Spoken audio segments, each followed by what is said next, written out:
네, 어제 핵실험 이후에 우리 상황도 급박하게 돌아오고 있습니다. 국가정보원도 국회에 보고를 했고요. 여야가 모두 국방위, 외통위 열어서 국회에서 논의를 시작했습니다. 먼저 오늘 오후 5시를 전후해서 청와대가 발표한 상황 점검하겠습니다. 내일 정오부터 우리 군은 휴전선에서 대북 심리전 확성기에 듭니다. 그 상황 돌아가 보겠습니다. 8.25 남북 합의에 대한 중대한 위반이다. 이에 따라 정부는 1월 8일 정오를 기해 대북 확성기 방송을 전면 재개하기로 결정하였다. 네, 자막이 좀 착오가 있었습니다. 8월 25일 날 있었던 합의죠.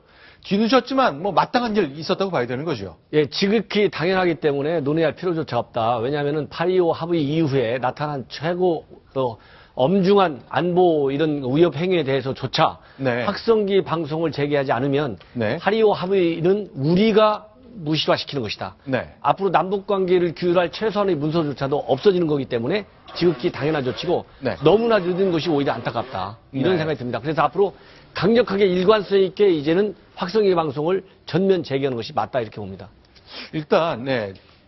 북한에 이제 이상 상황이 있으면 한다고 했던 약속, 우리가 이제 그 규정대로 따르는 것인데요. 북한이 대응이 어떻게 나올지 그 상황도 점검해 봐야 되겠습니다. 그 이야기는 잠시 후에 계속해서 본격적으로 다뤄보겠습니다. 자, 오늘 박근혜 대통령이 오바마 대통령하고 직접 통화하면서 이제 한미 공조 조율을 했잖아요. 오늘 저 대화 내용부터 좀 간단히 정리를 했으면 좋겠습니다. 자, 물샐 틈 없는 한미 공조를 통해 북핵 문제 해결한다. 그런 기조였죠. 네, 그렇습니다. 오바마 대통령이 네. 가장 강력하고 포괄적인 대북 제재가 필요하다 이렇게 네. 얘기했고요. 네. 박근혜 대통령은 이에 대해서 향후 유엔 안보리에서 긴밀한 협력을 할 것으로 기대한다 이렇게 화답을 했습니다. 미일 정상은 전화 협의를 이미 했고요. 네, 네. 거기에 이어서 이제 한미 정상이 전화 협의를 하게 된 것입니다. 자, 미국과 일본 정상이 전화통화를 했고 한국과 미국 대통령이 20분간 전화통화를 했는데 눈에 띄는 건 한일 간 정상끼리의 전화통화는 없었던 거네요. 바로 조금 전에 네. 한일 양 정상 간에도 아. 한 10여 분 동안 네. 전화 통화를 해서 강력히 이번 북한의 핵실험에 대응하는 데 의견을 일치를 본 것으로 그렇게 알려졌습니다. 아, 그렇군요. 자, 오늘 오전에 보통 이제 그 박근혜 대통령이 9시 55분, 56분부터 20분간 통화를 해서 한일 간의 통화가 없는 줄 알았더니 결국 오후 늦게 방금 전에 이루어졌군요. 통화를 했습니다. 네. 오전부터 양국 간에 조율이 돼서요. 네. 그 시간을 두 정상이 맞춰서 통화가 이루어진 것 같습니다. 네. 자, 그동안 이제 한일 간의 역사 문제, 그리고 위안부 사건 때문에 관계가 불편했던 점 때문에 좀 걱정이 있었습니다만 일단 한일 간의 공조는 됐습니다. 자, 한미일 3국 간의 공조 굉장히 중요한 포인트인데, 네, 말씀하시죠. 그것이 바로 이번 그 북한 4차 핵실험 도발에 북한이 예상했겠지만요. 네. 그 반작용이라고 할 수 있겠죠. 네. 미국과 한국, 네. 또 미국과 일본의 이 두 동맹 체제가 삼각 협력 체제로 더 강해지는 그런 계기가 되는 것입니다. 네, 두 가지 측면이 모두 필요할 것 같습니다. 안보 분야의 그 당국자들은 단호한 대응을 한 것과 함께 우리의 일상은 북한의 핵 도발에 흔들리지 말아야 될 것 같은데요. 자, 박근혜 대통령 어제와 오늘 일정, 어제 있었던 신년 음악회를 제외하면 다 정상적으로 소화가 되고 있는 거죠. 네, 그렇습니다. 네. 오늘 여성 신년 인사회에 참석을 했고요. 네. 오늘 예정됐던 일상적인 업무는 계속했습니다. 네, 오늘 이 여성 신년회에 참석해서도 이 북한의 기습적인 핵실험 강행으로 네. 국민이 큰 충격을 받았겠지만 이럴 때일수록 믿어달라. 그리고 정부는 국제사회와 긴밀히 협력하면서 확실하게 대응해 나가겠다. 이렇게 강조했습니다. 네, 어제 경제계 인사들을 만났거든요. 신년회를 예정대로 개최했습니다. 일상으로 돌아가자, 동요하지 말자는 점을 강조했습니다. 그 장면 돌아가 보겠습니다. 우리 정부와 국제사회의 거듭된 경고에도 불구하고 북한이 기습적으로 4차 핵실험을 강행했습니다. 이런 때일수록 경제인 여러분께서는 동요하지 마시고 정부를 믿고 정상적인 경제 활동을 하면서 시장 안정에 힘을 보태주시기 바랍니다. 네, 국가가 위기를 맞을수록 우리 국민들 그리고 많은 분들이 우리 안보 당국자들을 신뢰하고 믿음을 줘야 될 것 같습니다. 다만 저희들이 이제 면밀히 봐야 할 것이 우리 당국자들이 얼만큼 자신감을 갖고 하느냐는 건데요. 오늘 국회에서 국방위원회가 열렸습니다. 여야 의원들이 군 당국자를 향해서 많은 질문을 하렸습니다. 먼저 핵실험 징후 그렇게 몰랐느냐 하는 질문이 이어졌는데요. 오늘 국회 국방위로 안내합니다. 장관님께서는 수소폭탄 핵실험 징후를 사전에 보고받은 적 있습니까? 사전에 보고받은 바는 없습니다. 그럼 몇 시에 받으셨습니까? 11시 조금 넘어서 그걸 예측을 하고 새로운 어떤 그거에 대한 대비를 해야 되는데 주요 전략적인 목표들에 대해서는 집중적인 감시를 하고 있습니다만은 우리가 어떤 고정된 의식 속에서 그러한 정보 활동을 하거나 판단하거나 하는 것은 하여튼 예측이 새롭게, 잘못 보완해야 되겠죠. 보완이 필요하다고 봅니다. 예의주시하고 있었지만 북한의 은밀한 준비 활동으로 인해 임박 징후는 포착할 수 없었습니다. 원래 핵실험은 은밀하게 하는 거죠.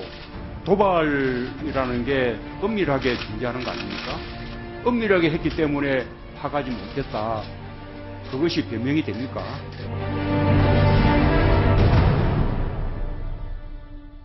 자, 정리하자면 어제 있었던 핵실험은요. 한국, 미국, 일본 정보당국이 모두 실패했습니다.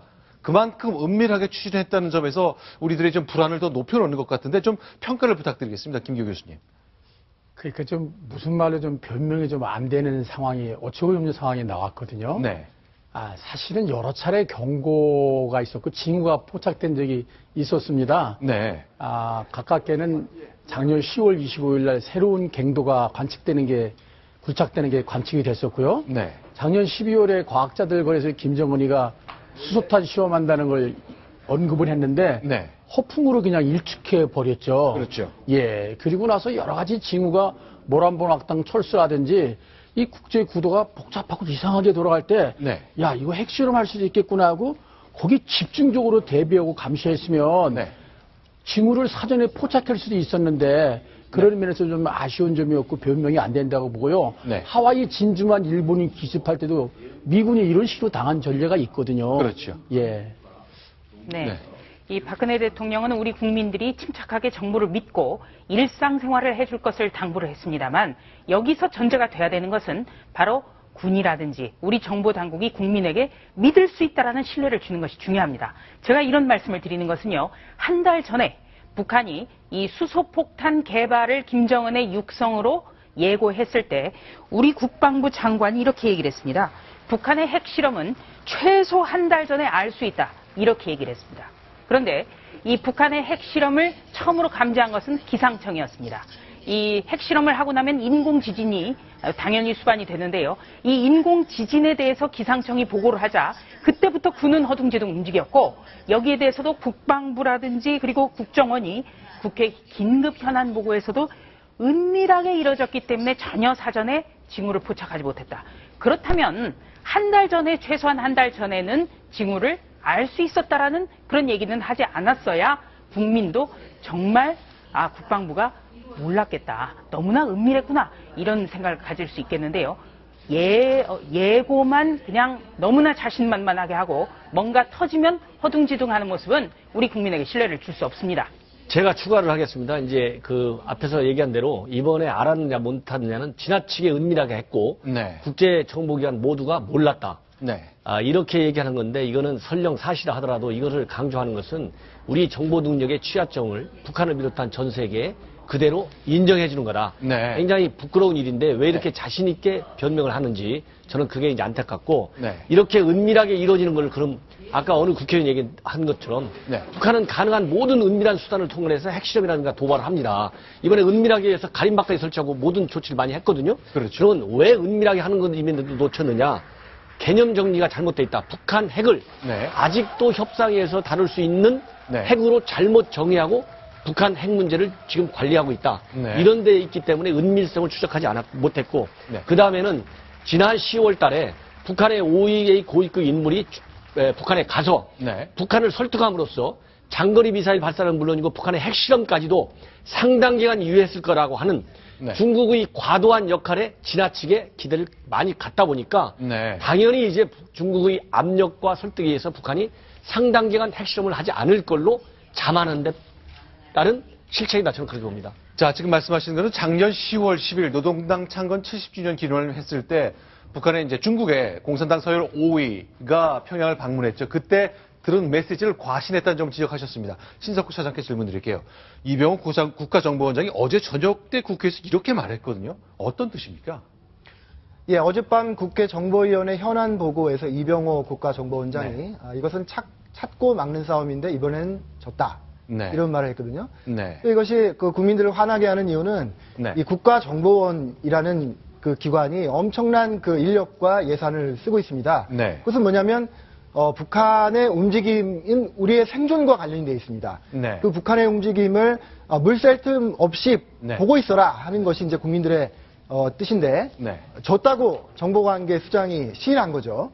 그래서 많은 국민들이 이제 허탈해하고 있는 그런 상황인데 물론 이병호 원장께서는 국회의원들이 추궁하니까 왜 몰랐느냐, 어떻게 모를 수가 있느냐라고 하니까 한 말이겠지만 그 점에 대해서 많은 국민들이 상심을 하고 있죠. 자, 그런데 어제 이제 오늘 아침 조간 신문을 보면요. 어제 일본 상황이 좀 묘사된 것이 있습니다. 일본 방위상이면 우리의 국방장관에 해당되는 거겠죠. 뛰고 있네요. 저건 어떤 뜻을 담고 있다고 봐야 됩니까? 자, 일본은 자기들이 물론 일본 북한 핵의 위협 범위 안에 들어있긴 합니다만 저렇게 서둘러야 되는 것인지 어떻게 좀 해석을 해야 될까요? 일본 보면은 좀 얄미울 정도로 기민하게 행동하는 것 같아요. 우리가 저렇게도 시원찮은데 마치 울고 싶은데 뺨 때려줬다는 식으로 기다렸다는 식으로 막 뛰고 있어요. 얄밉게 실이. 저래서 이제 안보법 통과시키고 앞으로 뭐 중요한 참여원 선거에서 의석을 확보해가지고 지금 오히려 잘 됐다고 위기를 더 조장하는 측면도 있고 지금 우리보다 덜 불안할 텐데. 예.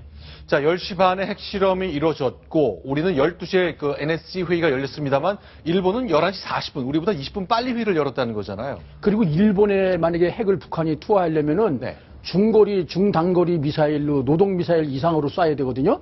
그러면 일본은 이지스함이 있어서 요격도 할 수 있거든요. 우리 이지스함은 요격할 수 있는 게 없어요. 그런데도 일본은 저렇게 막 뛰고 있거든요.